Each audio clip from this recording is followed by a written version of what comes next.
स्वागत है आपका मेरे YouTube चैनल नीलेश जोगी एक्सेल में। मैं MS एक्सेल पर आधारित प्रोग्रामिंग से रिलेटेड वीडियोस आप लोगों के लिए लाता रहूँगा। फिलहाल मैंने MS एक्सेल में स्टूडेंट फी मैनेजमेंट सिस्टम की प्रोग्रामिंग की है, जिसकी सीरीज मैं आप लोगों के साथ शेयर कर रहा हूँ। तो आइए हम फाइल को ओपन करते हैं।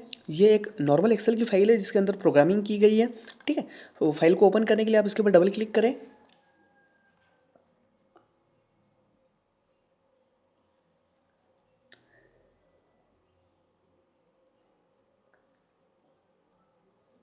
तो आप देखेंगे जैसे ही आप इसको डबल क्लिक करके ओपन करेंगे तो आपके सामने जो इसका लॉगिन फॉर्म होगा वो आएगा। आपको यहाँ पर यूज़र आईडी और पासवर्ड इंटर करना होगा। यूज़र आईडी और पासवर्ड इंटर करने के बाद हमें लॉगिन बटन पर क्लिक करना है। ठीक है, लॉगिन बटन पर क्लिक करने के बाद जो सबसे पहले जो शीट यहाँ पर ओपन होगी वो इसकी होम शीट होगी, यानी कि जहाँ पर डैशबोर्ड बना होगा। ठीक है, यहाँ पर डैशबोर्ड पर आपको दिखेगा कि जैसे कितने स्टूडेंट आपने रजिस्टर्ड किए हैं, उनकी टोटल कितनी फीस बनी है, कितनी रिकवरी हुई है, क्या रिमेनिंग है। ठीक है, यहाँ पर स्कूल, व्हीकल, हॉस्टल, ओल्ड सारी फी आपके सामने शो होगी। पिछले वीडियोस में मैंने यहाँ पर बताया था आपको कि इंस्ट्रक्शन किस तरीके से, क्या क्या इंस्ट्रक्शन है, क्या क्या सावधानी हमें रखना है, स्कूल की इन्फॉर्मेशन कैसे फिल करना है, स्टूडेंट का रजिस्ट्रेशन कैसे करना है, स्टूडेंट रिकॉर्ड कैसे शो होगा, स्टूडेंट की फ़ोटो कैसे अपलोड करना है, स्टूडेंट से जो फीस हम लेना चाहते हैं वो फी को हमें कैसे रजिस्टर्ड करना है, फी रिकॉर्ड कैसे शो होगा, फी स्टेटस कैसे शो होगा, स्टूडेंट की फ़ी हमें कैसे डिपॉजिट करना है और फ़ी कलेक्शन रिकॉर्ड कैसे आएगा। ठीक है, ये सारे ऑप्शन मैंने पिछले पार्ट जो बनाए हैं वीडियोस के उसमें बताए हैं। यदि आपने उन वीडियोस को नहीं देखा है तो डिस्क्रिप्शन में लिंक दी गई है, आप वहाँ से उन वीडियोस को देख सकते हैं। और मेरा जो चैनल है नीलेश जोगी एक्सेल, आप वहाँ पर चैनल को विजिट कीजिए तो आपको बहुत सारे एक्सेल प्रोग्रामिंग से रिलेटेड वीडियोज़ देखने को मिलेंगे। तो वीडियो को लाइक एंड चैनल को सब्सक्राइब जरूर कीजिए। आपके लाइक से हमें मोटिवेशन मिलता है और वीडियो बनाने के लिए हम मोटिवेट होते हैं। ठीक है, तो आज के वीडियो में हम देखेंगे कि जो फ़ी कलेक्शन रिपोर्ट है, ठीक है, जो हमने फीस डिपॉजिट की थी उसका जो रिपोर्ट हमको जनरेट करना है कि किस तारीख को कितनी फ़ीस आई है, किस हेड से कितनी फ़ी आई है, ये सबसे बड़ी समस्या होती है। तो ये समस्या का समाधान यहाँ पर किया गया है। आपको मैं दिखाता हूँ कि फ़ी कलेक्शन रिपोर्ट कैसे जारी होगी। ठीक है, तो ये देखेंगे फ़ी कलेक्शन रिपोर्ट के ऊपर मैं क्लिक करता हूँ तो आप देखेंगे कि ऊपर हेड दिए गए, यानी कि स्कॉलर नंबर से भी हम डेटा फाइंड कर सकते हैं, नेम ऑफ स्टूडेंट से, फादर्स नेम से, class, date, receipt number, fees type और पेमेंट मोड और ट्रांजैक्शन आईडी।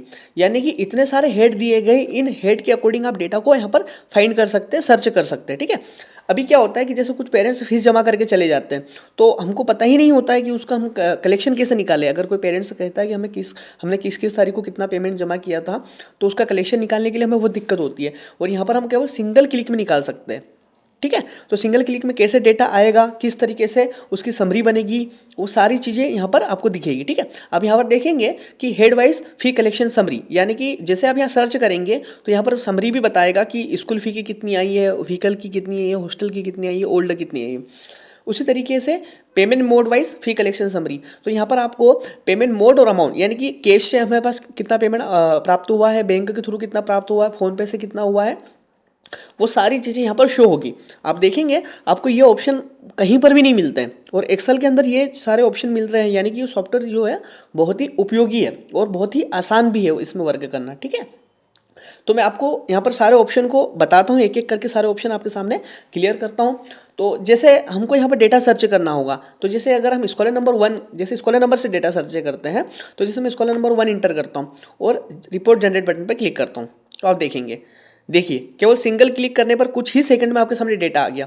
तो स्कॉलर नंबर 1, यानी कि स्कॉलर नंबर 1 से जो डेमो स्टूडेंट 1 था उसका डेटा यहाँ पर शो हो रहा है कि उसने कब कब कितनी कितनी फीस जमा करी है, कैसे कैसे फीस जमा करी है, वो सारी चीज़ें यहाँ पर आ रही है। ठीक, मैं वापस रीसेट बटन पर क्लिक करता हूँ, फॉर्म रीसेट हो जाएगा। वापस यहाँ पर जैसे नेम से हम सर्च करना है तो क्या लिखा हुआ था, डेमो स्टूडेंट 1 ऐसा लिखा हुआ था। मैं वापस जनरेट बटन पर क्लिक करता हूँ, सॉरी।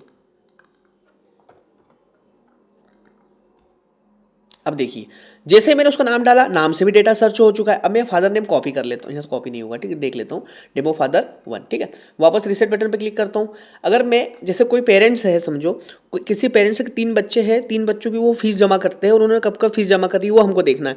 तो हम यहाँ पर आएंगे, डेमो फादर 1 इंटर किया, यानी कि जो भी पेरेंट्स का नाम होगा वो आपको इंटर करना होगा, रिपोर्ट जनरेट बटन पे क्लिक करना होगा।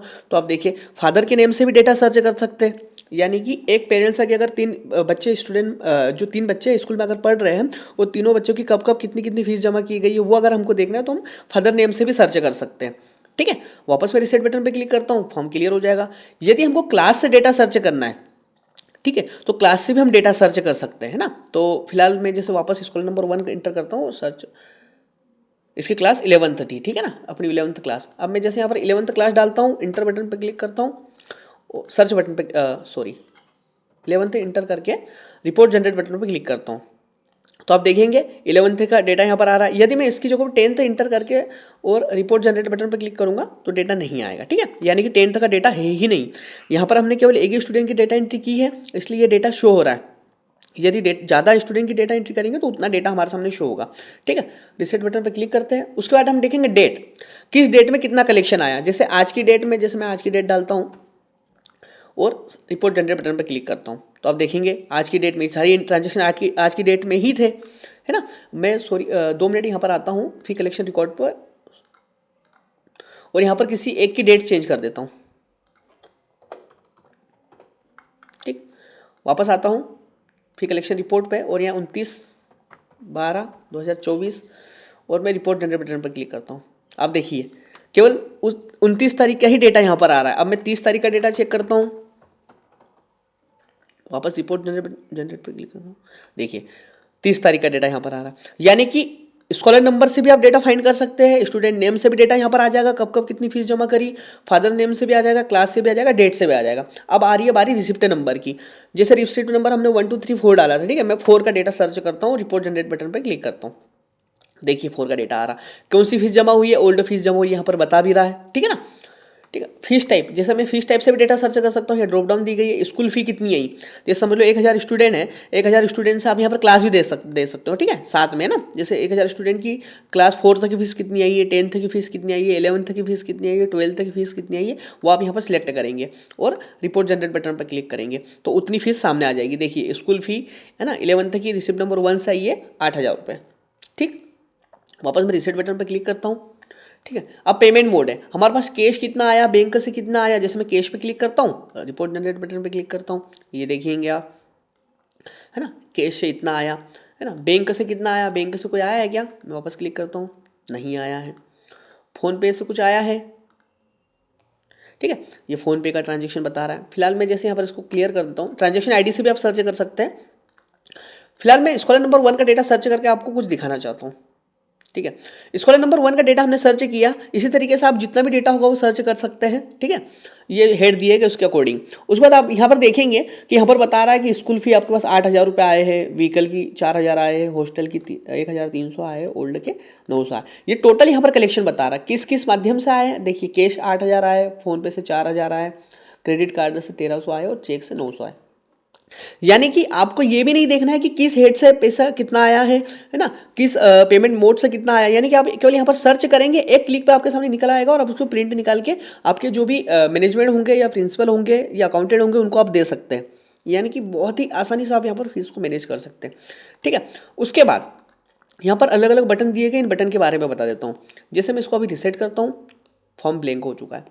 यहाँ पर आप देखेंगे डेली ट्रांजेक्शन, जैसे आपको ये करना है कि आप दिन भर में आपके पास क्या डेली ट्रांजेक्शन हुआ है, कितने पेमेंट आपके पास आए हैं, यानी कि कितनी फीस आपके पास आई है। आपको केवल ये सिंगल बटन पे क्लिक करना है, ये सारे हेड को क्लियर कर देना और डेली बटन पे क्लिक कर देना, बस।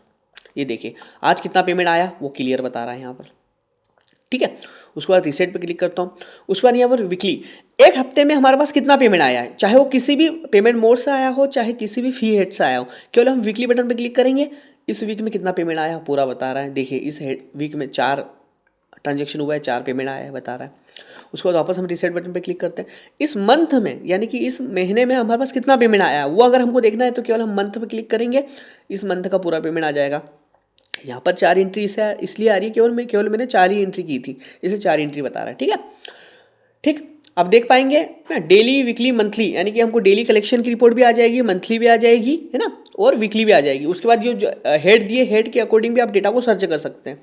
ये सबसे बड़ी समस्या होती है स्कूल्स के लिए कि किस हेड से कितना पैसा आया उसको सर्च कैसे करें, कैसे देखें, तो यहाँ से हम आसानी से उसको देख सकते हैं।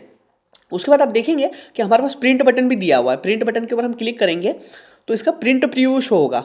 आप प्रिंट को सिलेक्ट करके, प्रिंटर को सिलेक्ट करके प्रिंट दे सकती है। देखिए प्रॉपर A4 साइज में उसका प्रिंट आ रहा है, ना कुछ कटेगा ना कुछ होगा। ठीक है, जैसे यहाँ पर डेमो स्कूल आ रहा है, जो भी आपके स्कूल का नाम होगा वो यहाँ आएगा।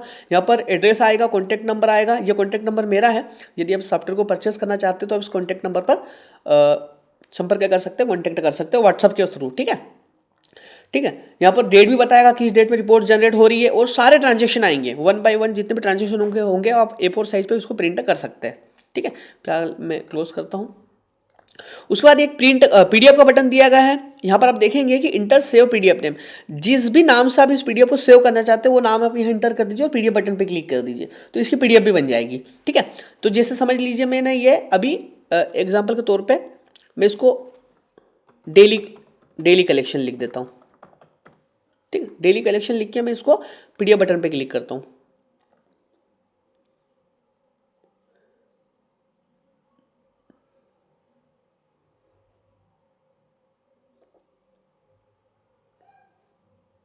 तो आप देखेंगे, देखिए उसकी PDF बनकर भी आ चुकी है। यानी कि फी कलेक्शन, सबसे बड़ी दिक्कत होती है कि सारा 1000 स्टूडेंट का फी का कलेक्शन एक ही जगह पर रखे। ठीक है, ये बहुत मुश्किल होता है, क्योंकि हम क्या करते हैं कि जैसे मैनुअल अगर करते हैं तो एक बच्चे का डेटा कहीं और है, दूसरे बच्चे का डेटा कहीं और है, तीसरे बच्चे का डेटा कहीं और है। मगर यहाँ पर ऐसा होगा कि 1000 स्टूडेंट का डेटा पूरा एक ही जगह पर होगा, तो इससे डेटा फाइंड करना, सर्च करना बहुत ही आसान होगा, बहुत ही ईजी होगा। ठीक है, मैं फाइल को क्लोज करता हूँ। उसके बाद यदि हम चाहते हैं कि ये PDF कहाँ पर सेव हुई है, कहाँ पर हम देखना चाहते हैं, तो ये ओपन बटन दिख रहा है आपको, ओपन छोटा सा बटन है, इसके ऊपर क्लिक करेंगे तो देखेंगे यहाँ पर यह फाइल आ चुकी है। ठीक है, ये डेली कलेक्शन में हमने सेव की थी, ये आ गई। ठीक, तो ये था फी कलेक्शन रिपोर्ट, है ना। फी कलेक्शन रिपोर्ट हम किस तरीके से जनरेट करेंगे, कैसे कैसे हेड दिए गए हैं, डेली, वीकली, मंथली हम किस तरीके से करेंगे, प्रिंट कैसे करेंगे, उसकी PDF कैसे बनाएंगे, उसकी जानकारी। ठीक है, तो आप कमेंट में जरूर बताइएगा कि आपको सॉफ्टवेयर कैसा लगा है। ठीक है, और यदि आप कोई और चीज़ इसमें ऐड करवाना चाहते हैं तो वो भी बताइएगा, आपका सजेशन दीजिएगा, तो इसमें और उन चीज़ों को भी ऐड कर दिया जाएगा। फिलहाल आज के वीडियो में इतना ही। आगे की जानकारी मैं आपको अगले वीडियो में दूंगा। तब तक के लिए धन्यवाद। वीडियो को लाइक एंड चैनल को सब्सक्राइब जरूर करें।